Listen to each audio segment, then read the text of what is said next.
நம்முடைய செய்தியாளர் அன்சர் கேட்டுக்கொண்டதற்கு இணங்க கோயம்பேடு மார்க்கெட் உள்பகுதிக்குள் இருப்பதற்கு நன்றி.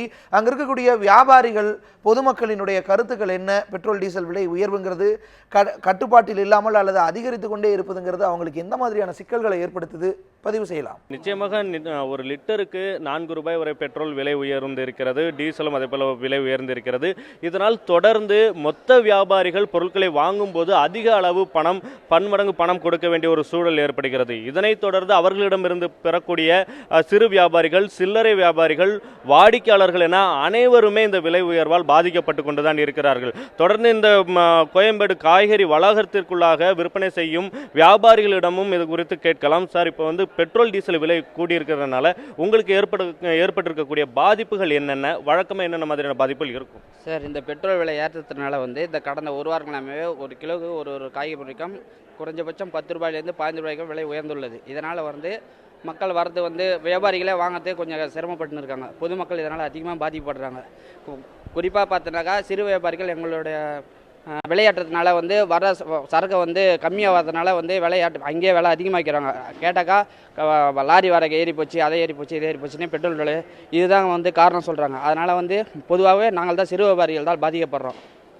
முக்கியமாக இப்போ கஸ்டமர்ஸ் ஒவ்வொரு தடவை பெட்ரோல் டீசல் விலை உயரும் போதும் காய்கறி விலை உயரும். இப்போ அவங்களுடைய வருகை எந்த அளவுக்கு, அதை பற்றி சொல்லுங்க. மிகவும் குறைவாகவே உள்ளது. பெட்ரோல் டீசல் விலை ஏற்றதுக்கு காரணாலே எல்லா காய்கறியுமே விலை உயர்ந்தது. அதனால் பொதுமக்களும் சரி, சிறு வியாபாரிகளும் சரி வாங்கத்தே மிகவும் குறைவாக தான் உள்ளது.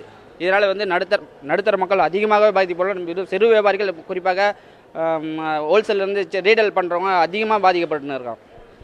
அதாவது இங்கே மொத்த வியாபாரிகளிடமிருந்து சில்லறை விற்பனைக்காக காய்கறிகளை பெற்று விற்பவர்கள், அதிலும் அந்த குறிப்பாக பெட்ரோல் டீசல் விலை உயர்வுக்கு பிறகு காய்கறிகளின் விலை கடந்த ஒரு வாரத்தில் கிலோவிற்கு 10 ரூபாய் அதிகரித்திருப்பதாக தெரிவித்திருக்கிறார்கள். இதனால் பொதுமக்களும் அந்த காய்கறிகளை பெறுவதற்கான ஒரு மிகப்பெரிய சிரமத்தில் இருப்பதாகவும் இந்த கடைக்காரர்கள் தெரிவிக்கிறார்கள். இவ்வாறு ஒவ்வொரு முறையும் பெட்ரோல் டீசல் விலை உயரும் பொழுதும் இந்த விற்பனை செய்யக்கூடிய சில்லறை வியாபாரிகள் அதிக அளவில் பாதிப்பதாகவும், இங்கிருந்து பெற்று செல்லக்கூடிய சிறு வணிகர்களும் அந்த காய்கறியை விற்பனை செய்ய மிகுந்த சிரமத்திற்குள்ளாவதாகவும் தெரிவித்திருக்கிறார்கள். குறிப்பாக இவர்கள் சொல்லக்கூடிய இன்னொரு விஷயம், இந்த பொருட்கள் பாதுகாக்கக்கூடிய பொருட்கள் அல்ல. காய்கறிகள், பழங்கள் உள்ளிட்டவை அன்றன்றைக்கே விற்றால் மட்டுமே அவர்களுக்கு கிடைக்கக்கூடிய அந்த வருவாய் கிடைக்கும். இந்த விலை உயர்வு காரணமாக எதிர்பார்த்த அளவு விற்பனை இல்லாததால் தாங்கள் விற்பனை குறைந்து நஷ்டத்திற்கு ஆளாவதாகவும் அவர்கள் தெரிவித்திருக்கிறார்கள்.